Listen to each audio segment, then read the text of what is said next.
Hello दोस्तों, नमस्कार। जैसे कि आप सभी जानते हैं कि लोकसभा चुनाव 2024 अपने आखिरी चरण की ओर बढ़ चुका है और आखिरी चरण यहां पर 1 जून को यहां पर होना है और 4 जून को इसके परिणाम आने बाकी हैं। तो क्या यहां पर 4 जून को एनडीए गठबंधन यहां पर अपनी तीसरी बार सरकार बनाने में सक्षम हो सकता है या फिर यहां पर इंडिया गठबंधन सत्ता में आता हुआ दिखाई दे रहा है? जी हाँ, इस चीज पर आज हम इस बार डिस्कस करने वाले हैं। तो आइए हमारे साथ जुड़े रहिए और पूरी वीडियो को देखने वाले हैं। तो आज की इस वीडियो में हम बताने वाले हैं वोट परसेंटेज के हिसाब से लोकसभा चुनाव का यहाँ पर ओपन पोल, बिल्कुल एग्जिट ओपन पोल, जिसमें देखने वाले हैं क्या यहाँ पर एनडीए गठबंधन पूर्ण बहुमत के साथ सरकार बना सकता है या फिर यहाँ पर 400 पार जा सकता है। ये देखना बहुत दिलचस्प होगा क्योंकि यहाँ पर एनडीए गठबंधन ने जिस प्रकार से 400 पार का नारा दिया है, ये कहीं ना कहीं दिलचस्प देखना होगा कि आखिर 400 पार क्या जा सकते हैं या फिर यहाँ पर 250 पार करना भी मुश्किल हो सकता है। ये देखना दिलचस्प होगा। तो आइए शुरू करते हैं वीडियो। तो आज का ये ओपन पोल हमारा वोट परसेंटेज को लेकर है। जिस प्रकार से एनडीए गठबंधन ने यहाँ पर बड़ा गठबंधन करके अपना वोट परसेंटेज बढ़ाया है, तो क्या यहाँ पर सीटों में बढ़ोतरी होती हुई दिखाई दे रही है, ये देखना दिलचस्प होगा। तो आइए शुरू करते हैं सबसे पहले अरुणाचल प्रदेश से। तो हाँ, ये सबसे पहले अरुणाचल प्रदेश। तो अरुणाचल प्रदेश में लोकसभा की यहाँ पर 2 सीटें हैं, जिसमें से यहाँ पर 1 सीट एनडीए को जबकि 1 सीट यहाँ पर इंडिया महागठबंधन को मिलती हुई दिखाई दे रही है। जी हाँ, यहाँ पर दोनों को बराबर बराबर सीटें मिलती हुई दिखाई दे रही हैं, जबकि यहाँ पर अन्य को कोई सीट मिलती हुई दिखाई नहीं दे रही है। ये भी बराबर की टक्कर यहाँ पर देखने को मिल सकती है। अब बात करते हैं असम की। तो असम में लोकसभा की 14 सीटें हैं, जिसमें से यहाँ पर 8 सीटें एनडीए गठबंधन को जबकि 5 सीटें इंडिया गठबंधन को मिलती हुई दिखाई दे रही है। और जबकि बात करें अन्य को, तो अन्य को यहाँ पर 1 सीट मिलने का अनुमान लग रहा है। आंध्र प्रदेश की। तो आंध्र प्रदेश में लोकसभा की 25 सीटें हैं और इन 25 सीटें में से मात्र 5 सीटें यहाँ पर एनडीए खाते में जाती हुई दिखाई दे रही हैं। जबकि बात करें यहाँ पर अन्य की, तो अन्य को यहाँ पर 12 सीटें मिल सकती हैं। जबकि इंडिया गठबंधन की बात करें तो इंडिया गठबंधन को यहाँ पर 8 सीटें मिलती हुई दिखाई दे रही है। जी हाँ, यहाँ पर तो यहाँ पर कहीं ना कहीं इंडिया एनडीए से भारी होता हुआ दिखाई दे रहा। अब करते हैं बिहार की। तो बिहार में लोकसभा की 40 सीटें हैं और इन 40 सीटों में से मात्र 16 सीटें यहाँ पर एनडीए गठबंधन को मिलती हुई दिखाई दे रही है। जी हाँ, यहाँ पर। और जबकि बात करें यहाँ पर इंडिया गठबंधन की, तो इंडिया गठबंधन को यहाँ पर 24 सीटें जाती हुई दिखाई दे रही हैं। तो कहीं ना कहीं यहाँ पर बिहार में भी बड़ा खेला होने वाला है और 24 सीटों के साथ यहाँ पर इंडिया गठबंधन आगे बढ़ता हुआ दिखाई दे रहा है। जबकि बात करते हैं यहाँ पर अन्य को, तो अन्य को यहाँ पर कोई सीट मिलती दिखाई नहीं दे रही है। यहाँ बात करते हैं छत्तीसगढ़ की। तो छत्तीसगढ़ में लोकसभा की मात्र 1 सीट है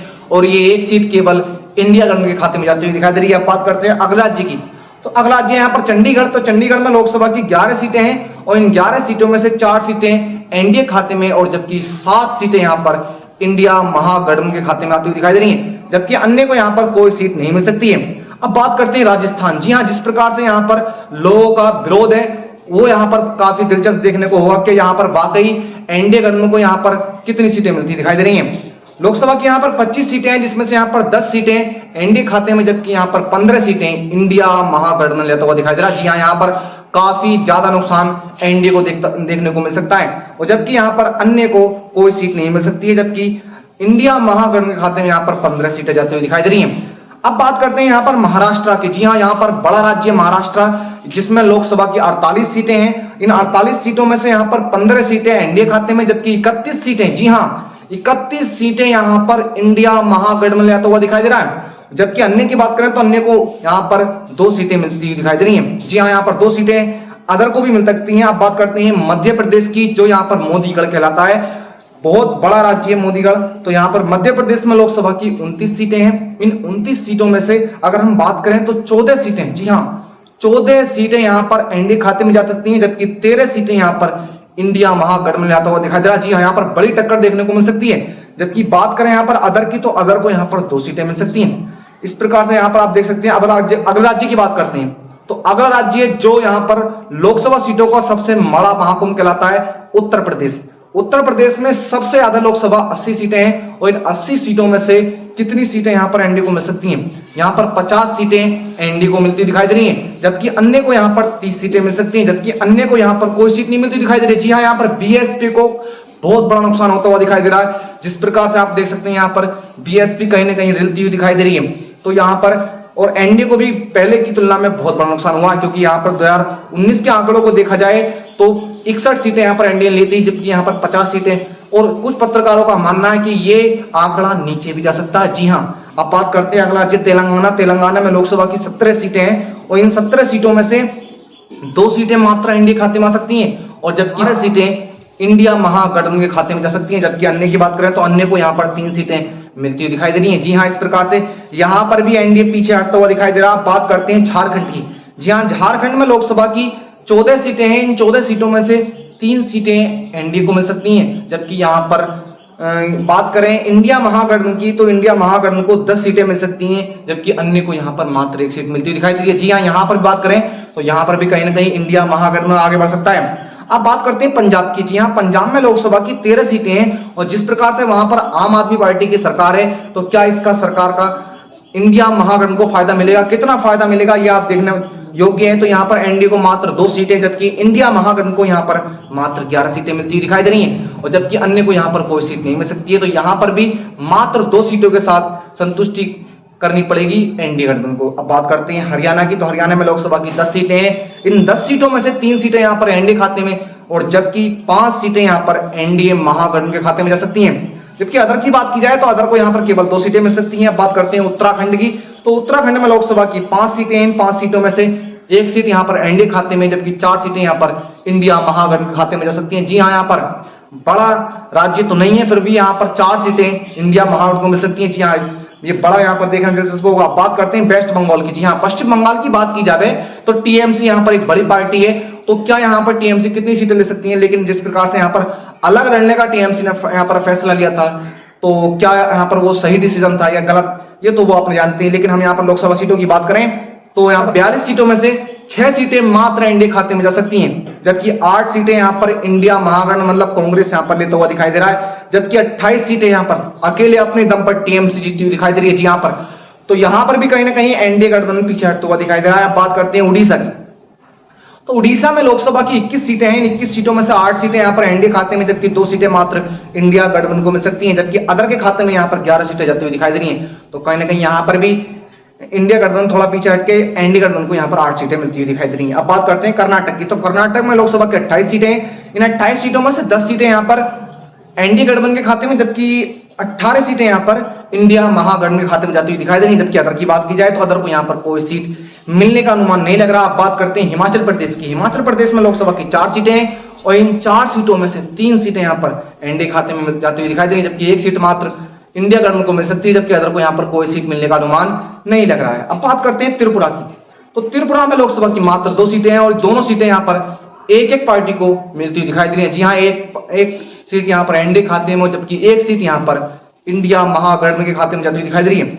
अब बात करते हैं गोवा। गोवा में भी लोकसभा की 2 सीटें हैं और ये दोनों सीटें यहाँ पर एनडीए खाते में जा सकती हैं, जबकि इंडिया का यहाँ पर सुपड़ा साफ होता हुआ दिखाई दे रहा है। जी हाँ, यहाँ पर कोई सीट इंडिया को मिलती दिखाई नहीं दे रही है। अब बात करते हैं मणिपुर की। तो यहाँ पर मणिपुर में जैसे कि आप सभी जानते हैं कि यहाँ पर जिस प्रकार से विवाद हुआ, लोग सरकार से जिस प्रकार से खिलाफ हैं, तो मात्र लोकसभा की 2 सीटें हैं और ये दोनों सीटें यहाँ पर इंडिया के खाते में जाते हुए दिखाई दे रही हैं। आप बात करते हैं यहाँ पर मेघालय। मेघालय में भी लोकसभा की 2 सीटें हैं और ये दोनों सीटें एक के रूप में बढ़ती दिखाई दे रही हैं। अब बात करते हैं केरल की। तो केरल में लोकसभा की 20 सीटें हैं। जी हाँ, यहाँ पर लोकसभा की 20 सीटें और यहाँ पर भी 20 सीटों में से 20 सीटों पर इंडिया अपना कब्जा करती हुई दिखाई दे रही है। यहाँ पर भी फेल होती दिखाई दे रही है एनडीए गठबंधन। पिछली बार की तरह यहाँ पर भी अपनी छाप छोड़ने में नाकाम रही है एनडीए गठबंधन की पार्टी। अब बात करते हैं तमिलनाडु। तमिलनाडु में लोकसभा की 39 सीटें हैं और ये 39 की 39 सीटें आपको बता दें कि यहाँ पर एनडीए महागठबंधन के खाते में जाती हुई दिखाई दे रही है। जी हाँ, यहाँ पर दक्षिण में जिस प्रकार से देखा जाए इंडिया का यहाँ पर रोला दिखाई दे रहा है, जबकि यहाँ पर भाजपा अपनी छाप छोड़ने में नाकाम रही है। तो 39 की 39 सीटें यहाँ पर इंडिया गठबंधन के खाते में जाती हुई दिखाई दे रही हैं। अब बात करें गुजरात की। जी हाँ, गुजरात में जैसे कि आप सब जानते हैं कि यहाँ पे श्री नरेंद्र मोदी जी भी यहाँ पर के हैं, हमारे पीएम, और जबकि यहाँ पर होम मिनिस्टर साहब भी यहाँ के ही हैं। तो इस प्रकार से जिस प्रकार से यहाँ पर कितना बड़ा फायदा यहाँ पर होने को मिल सकता है, क्योंकि पिछली बार की बात करें तो पिछली 26 की 26 सीटें 2019 में यहाँ पर जीती थी। क्या इस बार भी ऐसा हो सकता है? जी हाँ, एक सूरत की सीट तो उनके नाम हो चुकी है, लेकिन फिलहाल हम बात करें गुजरात की। गुजरात की 26 सीटों में से यहाँ पर 22 सीटें एनडीए खाते में जा सकती हैं, जबकि 3 सीटें यहाँ पर इंडिया महागठबंधन को मिल सकती है। हाँ, यहाँ पर और कुछ पत्रकारों का मानना है कि 3 से अधिक सीटें मिल सकती हैं। जी हाँ, जब बात करें यहाँ पर अदर को, तो अदर को यहाँ पर 1 सीट मिलने का अनुमान लग रहा है। अब बात करते हैं नागालैंड की। ना तो नागालैंड में लोकसभा की 1 सीट है, जो कि 1 सीट यहाँ पर एनडीए के खाते में जा सकती है, जबकि इंडिया को यहाँ पर कोई सीट नहीं मिल सकती। अब बात करते हैं यहाँ पर छोटे छोटे राज्यों की। तो जिस प्रकार से सिक्किम में लोकसभा की 1 सीट है और ये 1 सीट यहाँ पर इंडिया खाते में जा सकती है, जबकि यहाँ पर एनडीए का सुपड़ा साफ होता हुआ दिखाई दे रहा है। अब बात करते हैं दिल्ली की। जी हाँ, यहाँ पर दिल्ली में जिस प्रकार से केजरीवाल यहाँ पर बाहर आकर अपना प्रचार कर रहे हैं, क्या यहाँ पर इंडिया गठबंधन को केजरीवाल सातों की सातों सीटें दे सकते हैं, या यहाँ पर कुछ सीटें यहाँ पर छिनती हुई दिखाई दे रही हैं। जिस प्रकार से पहली बार 2019 की बात करें तो सातों की सातों सीटें यहाँ पर एनडीए ने ली थी। जी हाँ, इस बार बात करें तो यहाँ पर मात्र 2 सीटें एनडीए को मिल सकती हैं, जबकि 5 सीटें यहाँ पर इंडिया महागठबंधन को मिल सकती हैं, जबकि अन्य को यहाँ पर कोई सीट नहीं मिल सकती है। तो इस प्रकार से यहाँ पर भी 2 सीटें मात्र एनडीए खाते में जा सकती हैं। आप बात करते हैं मिजोरम की, मिजोरम में लोकसभा की 1 सीट है मात्र, और ये 1 सीट यहाँ पर इंडिया के खाते में जाती हुई दिखाई दे रही है। बात करते हैं यहाँ पर लद्दाख की, तो लद्दाख में भी लोकसभा की मात्र 1 सीट है, और ये 1 सीट यहाँ पर एनडीए खाते में जाती हुई दिखाई दे रही है।